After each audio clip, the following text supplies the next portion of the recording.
नमस्कार दोस्तों, आज हम आपको भारत की शीर्ष 10 कंपनियों के बारे में बताने जा रहे हैं। ये वो कंपनियां हैं जो भारत की अर्थव्यवस्था की रीढ़ हैं, जो लाखों लोगों को रोजगार देती हैं और देश को आगे बढ़ाने में महत्वपूर्ण भूमिका निभाती हैं।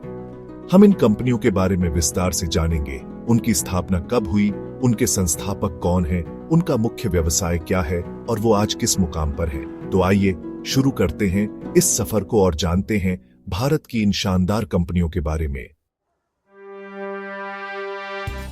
नंबर 10 पर है रिलायंस इंडस्ट्रीज, जो भारत की सबसे बड़ी कंपनियों में से एक है। इसकी स्थापना 1966 में धीरूभाई अंबानी ने की थी। शुरुआत में यह एक टेक्सटाइल कंपनी थी, लेकिन आज यह पेट्रोकेमिकल्स, तेल और गैस, दूरसंचार, रिटेल और कई अन्य क्षेत्रों में फैली हुई है। रिलायंस जियो के आने से तो इसने दूरसंचार क्षेत्र में क्रांति ला दी है। यह कंपनी लाखों लोगों को रोजगार देती है और भारत की अर्थव्यवस्था में महत्वपूर्ण योगदान देती है।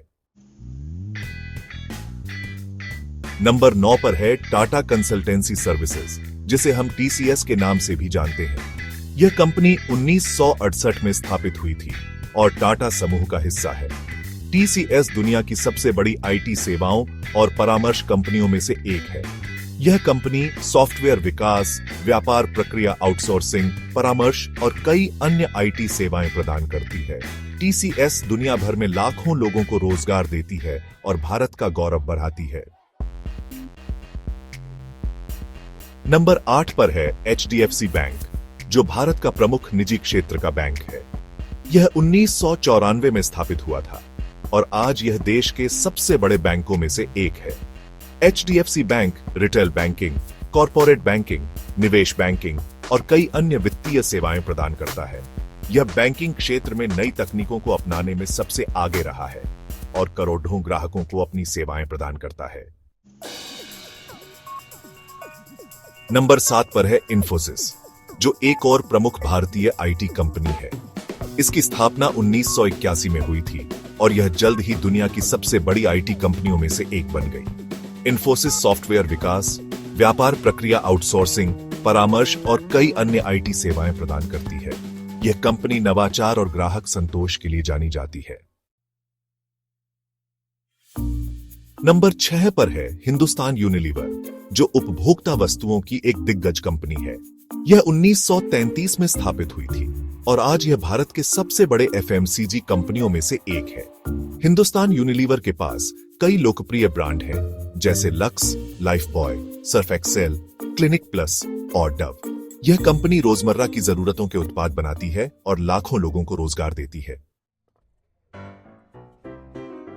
नंबर 5 पर है आईसीआईसीआई बैंक, जो भारत का एक और प्रमुख निजी क्षेत्र का बैंक है। यह 1994 में स्थापित हुआ था और यह रिटेल बैंकिंग, कॉर्पोरेट बैंकिंग, निवेश बैंकिंग और कई अन्य वित्तीय सेवाएं प्रदान करता है। आईसीआईसीआई बैंक नवाचार और ग्राहक सेवा के लिए जाना जाता है। नंबर 4 पर है भारतीय स्टेट बैंक, जो भारत का सबसे बड़ा बैंक है। यह 1955 में स्थापित हुआ था और आज यह देश का सबसे बड़ा ऋणदाता है। भारतीय state bank retail banking, corporate banking, निवेश बैंकिंग और कई अन्य वित्तीय सेवाएं प्रदान करता है। यह बैंक देश के विकास में महत्वपूर्ण भूमिका निभाता है। चैप्टर 8 नंबर 3 पर है भारतीय एयरटेल, जो भारत की एक प्रमुख दूरसंचार कंपनी है। यह 1995 में स्थापित हुई थी और आज यह दुनिया की दूसरी सबसे बड़ी मोबाइल नेटवर्क कंपनी है। एयरटेल मोबाइल सेवाएं, ब्रॉडबैंड, टेलीविजन और कई अन्य दूरसंचार सेवाएं प्रदान करता है। यह कंपनी करोड़ों लोगों को एक दूसरे से जोड़ने का काम करती है। चैप्टर 9 नंबर 2 पर है विप्रो, जो एक और प्रमुख भारतीय आईटी कंपनी है। यह 1945 में स्थापित हुई थी और यह टाटा समूह से भी पुरानी है। शुरुआत में यह वनस्पति तेल बनाने वाली कंपनी थी, लेकिन बाद में इसने आईटी क्षेत्र में कदम रखा और आज यह दुनिया की सबसे बड़ी आईटी कंपनियों में से एक है। विप्रो सॉफ्टवेयर विकास, व्यापार प्रक्रिया आउटसोर्सिंग, परामर्श और कई अन्य आईटी सेवाएं प्रदान करती है। यह कंपनी नवाचार और सामाजिक उत्तरदायित्व के लिए जानी जाती है। चैप्टर 10 और नंबर 1 पर है अदानी ग्रुप, जो विभिन्न क्षेत्रों में अग्रणी है। इसकी स्थापना 1988 में गौतम अडानी ने की थी। यह समूह बंदरगाहों, बिजली उत्पादन, खनन, रसद और कई अन्य क्षेत्रों में काम करता है। हाल ही के वर्षों में अडानी ग्रुप ने काफी तेजी से प्रगति की है और यह भारत के सबसे बड़े व्यापारिक समूहों में से एक बन गया है। तो दोस्तों, ये थीं भारत की शीर्ष 10 कंपनियां। ये कंपनियां न सिर्फ भारत की अर्थव्यवस्था को मजबूती प्रदान करती हैं, बल्कि लाखों लोगों को रोजगार भी देती हैं। इन कंपनियों की सफलता भारत की क्षमता को दर्शाती है और हमें भविष्य के लिए आशावादी बनाती है। आगे भी हम ऐसी और भी कंपनियों को उभरते हुए देखेंगे जो भारत को दुनिया की एक महाशक्ति बनाने में अपना योगदान देंगे। धन्यवाद दोस्तों।